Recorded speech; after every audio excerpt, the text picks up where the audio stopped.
আসসালামু আলাইকুম। এদিক দিয়ে বাইপাইল যাওয়া যায়, বাইপাইল, নবীনগর, পল্লী বিদ্যুৎ, গাজীচটের ভিতর দিয়ে। এটা হচ্ছে যে হাকিম মার্কেটের পাশ দিয়ে, এটা আশুলিয়া থানার রাস্তা। দেখছেন কি ভয়ানক রাস্তা, মানে এখনো আশুলিয়ার অনেক জায়গায় আছে অনেক বাস ছাড়, অথচ জায়গার দাম অনেক বেশি। এখানে 1 শতক জমির দাম প্রায় 10 থেকে 12 লাখ টাকা।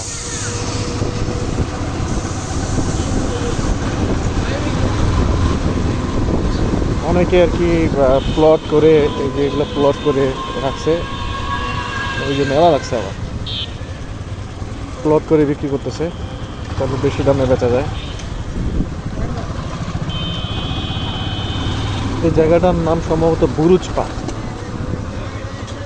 বুরুজ পার্ক এটা ওই যে কাঁঠালতলা বাজার থেকে একটু সামনে।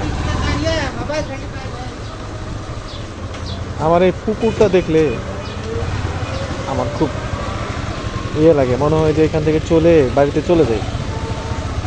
কারণ আমাদেরও এরকম পুকুর আছে, তো প্রায় 170% পুকুর আমাদেরও এরকম আছে, প্রায় এটা সমানই। মাশাআল্লাহ, অনেক সুন্দর।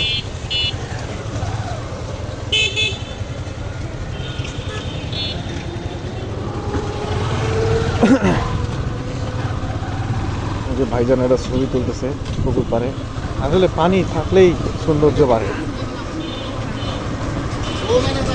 আবার পাশে একটা মসজিদ, মাশাআল্লাহ।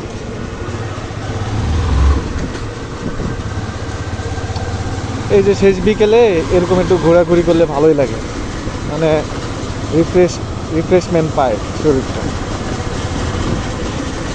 ওই সারাদিন অফিস করে বা শুয়ে থাকে, বসে থাকে, বোরিং লাগে, তাই মাঝে মাঝে বিকেলে একটু বের হই।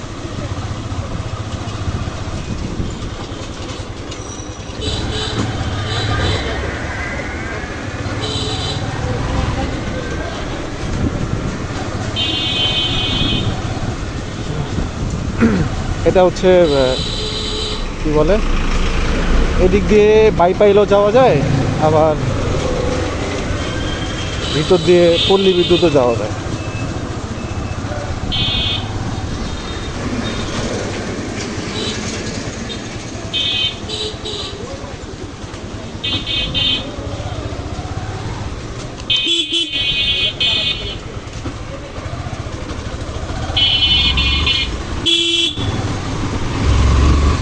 আমি একটু ভিতর দিয়ে যাচ্ছি, মেন রাস্তা ব্যবহার করলাম না, ভিতর দিয়ে গেলে তাড়াতাড়ি হবে।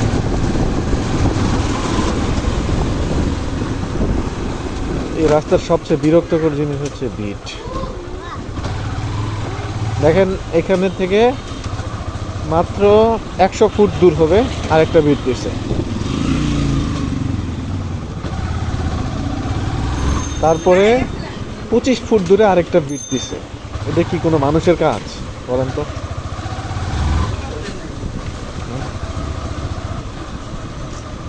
ওই 25 ফুট না, আবার যদি হিসাব করেন 120 ফুট হবে, এখানে আরেকটা বিট দিছে। এখান থেকে দূরত্ব খুব বেশি হবে না, মোটামুটি 50 থেকে 60 ফুট হবে, এখানে আরেকটা বিট দিছে। এটা কি মানুষ বলেন? এটা মানুষের রাস্তায়, মানে রাস্তাকে মানে চলাচলের জন্য একটা কষ্টদায়ক বানায় রাখছে, অথচ কিন্তু রাস্তা থেকে কষ্টদায়ক বস্তু সরিয়ে ফেলা কিন্তু ইমানের একটা অঙ্গ। সবচেয়ে ছোট একটা ইয়ে হচ্ছে রাস্তা থেকে কষ্টদায়ক বস্তু সরিয়ে ফেলা, অথচ আমরা রাস্তাটাকে কষ্টদায়ক বানানোর চেষ্টা করতেছি। এখানে ওই যারা একটু প্রভাবশালী আছে, যাদের বাড়ি আর কি রাস্তার পাশে, মন চাইলে একটা বিট দিয়ে দিচ্ছে।